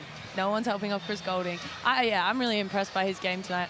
Good on you. And let's go back to Kelsey's very, very busy. Might have Jack White now. I am. I'm the busiest person in this commentary team. No, I'm kidding. I'm here with Jack White. Jack, a statement from Melbourne United tonight. Is that what you were looking for out of this game against Perth Wildcats? I mean, I guess so. I think we were just looking for a good bounce-back win. You know, that was something that we spoke about that the group did last year. You know, we responded from losses and we didn't drop 2 in a row, and that was something that we definitely wanted to emulate. And we know that RAC is always a tough place to play, but a place that we've had some success in the past. So we just try to come out, play hard, and continue to work on us, and come out with a win. I spoke to IC and Chris Golding, and they both said that defensively you guys were sound tonight. How did you view the defensive effort of your team? Oh, it was awesome. It was a great collective effort. You know, we know that obviously Bryce is ahead of the snake, but they have so many other weapons throughout their group that can catch fire and do great things for them. And, you know, everyone was locked in on the scout. Everyone, you know, took Bryce out of the game and made that our emphasis, and, you know, able to flow into our offense from there. But, yeah, it was just a great collective effort. Finally, I've heard from 3 of the players, but I want to hear what you think Dean Bickerman will have to say after that win. Hopefully good things, but, you know, there's still plenty of stuff to get better at. You know, it was great to see young guys get a good shot. Foxy and a catch getting his first NBL bucket, which was awesome. But yeah, hopefully some good things. Well, all the best for your game on Sunday against Cairns. Appreciate it. Thank you very much. Yeah, and a double-double for Jack White, so another star performer. They had so many of them. It's incredible when you have a guy go for a double-double, and I can't remember having to talk about him too much. He's just so reliable. You expect him to come up with those types of numbers because of how skillful he is, but so many players stood up tonight that his double-double almost got lost in one of the most incredible performances I've ever seen here at RAC Arena.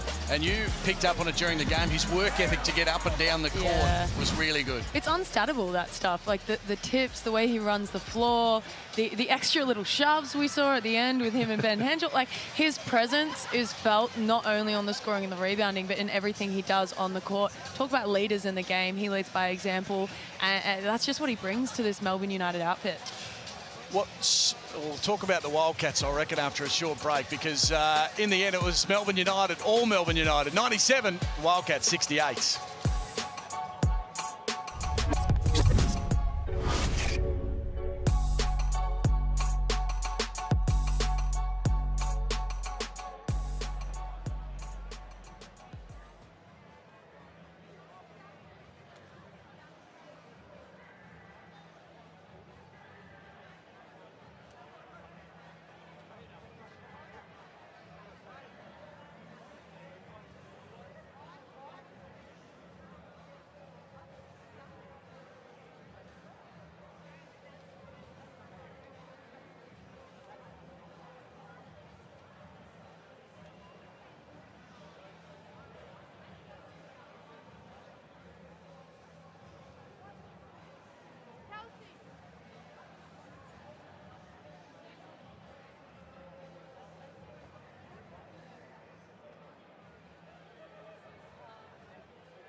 I missed all of that.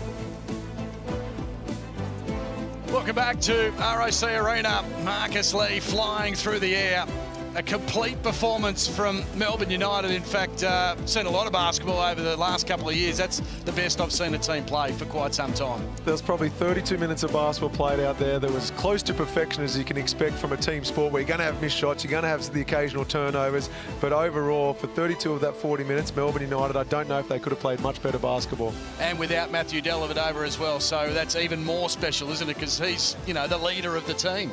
Yeah, like you can tell, like, a good team is reflected by a good leader, and you can tell the way that they carry themselves, and I think they should be pretty impressed with themselves tonight, especially if you look in at the plus minus, right? So 80% of Melbourne United was in the positive in efficiency.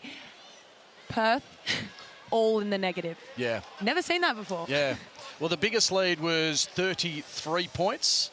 And the streak was 13 points, so they got on a 13-point streak as well, Melbourne United. So it was all them, wasn't it? Typically at the end of games, you talk about the basketball being a bit of a roller coaster. It's a game of runs, but then as Melbourne were going to run, steady the ship, go on another run, steady the ship.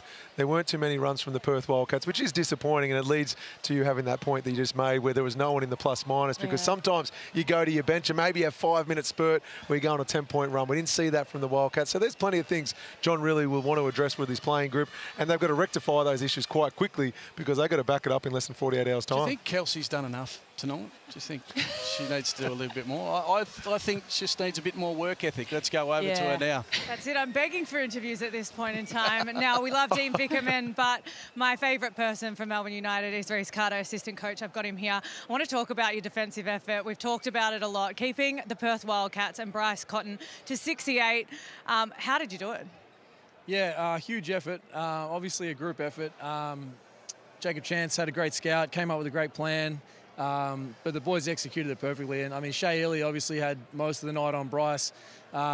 Just Defensive Player of the Year for a reason. He's amazing. You know, he made it tough all night, but it's not a one-man job chasing Bryce around. He had a lot of help, and I think the plan was good and execution was just on point. So, yeah, not often you keep Bryce to 5 or Perth under 70 in their place. So, stoked with it right now. Impressive effort by your team as a whole, but I want to talk to you about Joel Foxwell. You had a really big smile when I talked to you about him off air. What did you like about his performance tonight? Yeah, great. You know, he just turned 19 the other day. You know, Delhi goes down, and he was so good for us all preseason that Dino was just straight away like, yeah, Foxy can play minutes for us, you know. And he came out a little bit nervous in the start, but you know, he's just a scorer, and he's got touch, and those shots he missed tonight, he's going to make a lot of those over the years because he's just a flat-out scorer with an amazing feel for the game. So we were behind him trying to get him on the scoreboard there, but no, he's been doing a great job for us. So just great to see the reward for the young guys that just put in such a great effort at training all the time, and yeah, he deserves it.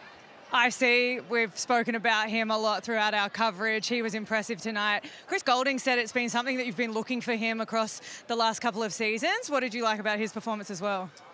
Yeah, he's amazing. I mean, a guy of that talent level that is willing to sit back and let CG and Shea and Delhi go to work other days, but then when you need him, drops 25 and 10 for 15 or whatever he was, and just so efficient. He's got the best float touch I've ever seen.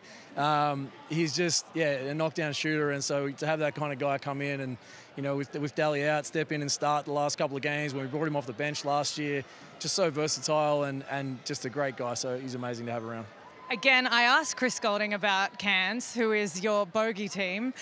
I would love to hear from the coach. How are you going into this game? What is the scout going to look like? It is a new look Cairns, but they are a team that you've had problems with. Yeah, last year, big problems. I think they're a different look this year. Last year they were, you know, they had a lot of, say, like, quicker guards, just, you know, strong guards, got in the paint and caused us some trouble getting downhill. So, you know, still got some great scoring guards this year, but probably a bit more of a traditional look. Feeling a little bit better about it. Last year we didn't have the answer, so totally new team, new game plan, and we're coming in with a fresh start against them, trying to get the sweep back on them this year that they got on us last year. Well, you were so impressive tonight. Congratulations on an awesome win, and good luck on Sunday. Thank you very much. Good on you, Kels. Rhys Carter, of course, part of your gold medal winning team under Rob Beveridge. Yeah, I was fortunate enough to be teammates with Rhys at the Australian Institute of Sport, just a couple of 16 and 17-year-olds moving away from home, moving to Canberra and pursuing the sport that we loved. He had a very good basketball career himself, great basketball mind, so no surprise that when he retired, he went into coaching, and none better to learn from than Dean Vickerman. And he spoke about Joel Foxwell, who is He's now the youngest ever player to play for Melbourne United at 19 years of age and just 5 days. So well done to him, and you reckon he's got a bright future? A very, very bright future ahead of him. And as we heard from Reece Carter there, even some of those shots that didn't drop tonight, they're ones that are going to be bunnies for him in years to come. He does know how to put the rock through the ring and put up big numbers. So like I mentioned before, he's going to take off to college for a few years, but he's an NBL player, and expect to see highlight reel after highlight reel, because when he gets going off the dribble, he's going to break some ankles out there, step back threes, you name it, he's got the full package. There's Keanu Pinder just taking some photos now. We were on camera before, and I probably surprised everyone, and I know it's late at night, but the little gash on the top of the nose, that's a little bit of a skin cancer taken out. So if you've got any issues, then make sure you check them out, because it's really, really important. So I've always had a face for radio, and it stays that way. Shea Ili was a crucial player, not only on the defensive end. We know what he can do. He's Defensive Player of the Year. He stopped Bryce. He kept him to 5 points, but he got to the rack as well, Annalie. Yeah, look, he was 75% from the field. So I'm talking about the two-man game that he plays with his bigs. The reason they're able to get so open is because he's also just as dynamic offensively. He can shoot, he can finish at the rim, he creates a lot of space for himself, but because he is so dynamic in that position, he can just feed the ball up to his bigs, and he had some great company in Rob Lowe and Marcus Lee tonight. And look at the way he plays. At no stage do you ever think that he's been sped up. He's forced to do something that he doesn't want to do. He's always under control. His composure is elite, and that's why he sees the floor so easily, because he doesn't feel that pressure. 16 points from 6 of 8 from the field with those 9 rebounds and 9 assists. Oh, he was tinkering with a triple-double. I'd be so annoyed. I'd be so annoyed. 9 and 9? Bickerman, get him back out there. All right, Bryce Cotton, of course, is one player that we were watching, and we were hoping he might turn it on just for the fans here and the competition, but it was a real struggle for him tonight. 5 points. You mentioned at halftime he'd only had 5 shots. Well, he had another 5 in the second half. Not enough, really. No, absolutely not enough. And for a Perth team that needs to get going, you got to find your man. You got to find a way to get him the ball more, and I just don't think they did a good enough job at doing that tonight. And look, I'll say 10 shot attempts for anyone else is reasonable, right? Bryce Cotton, 10 and a quarter. Come on, give me more of that. Just keep going to him, even if he's off target, because he was off tonight. And you could simply say that he was off, but he didn't have the chance to show that he was off, in my opinion. That so many times we'd see either one pass shot, or you'd back yourself in, the guy with the ball, so simply wasn't good enough at the offensive end. And they'll look to go to Bryce more often on Sunday. Okay, here's the game so far. Of course, the Sixers got their first win of the season. Taipans did a really good job against the Jack Jumpers. That's a really good win for them. Of course, we've seen United demolish the Perth Wildcats, and then over the weekend, a doubleheader tomorrow, the Hawks and the 36ers. Should be a beauty. Love the Hawks. Just love the way they play. They're so well drilled, great structure, and excited to see what they can do for the rest of the season. The Bullets and Kings, what are you thinking about the Bullets in particular? The Bullets were there at home now, so they've got no excuses not to take care of business against a team that on paper a lot of tipping to take it all out. But Illawarra Hawks, I know you're a big fan of theirs, and we saw Adelaide get a win last night. Tomorrow's doubleheader is going to be a lot of fun. And that man there on your screen, Rocco Zakarski, coming up against another next star in Alex Does he need more minutes? Do you want to see him get some more minutes? Well, both of them I do. Rocco and Alex, they're very good players. Rocco, he loves playing in front of his home fans. He's going to get up above the ring. He's going to put someone on a poster. Absolutely. The final score here was 97-68. Very quickly, what do the Cats do to get themselves a little bit of confidence for the weekend? What do they talk about now? I'd say a team-only meeting without the coach present. Have each other call each other out a little bit, hold each other accountable, and look, it's one game. You got to move on. That's the joy of sport, right? Like, you've got to put it behind it. And that's where you got to go with it. Good on you. Well done, Annalie. Well done, Damo. Well done to Kelsey. Terrific performance from Melbourne United. They were big winners here this evening.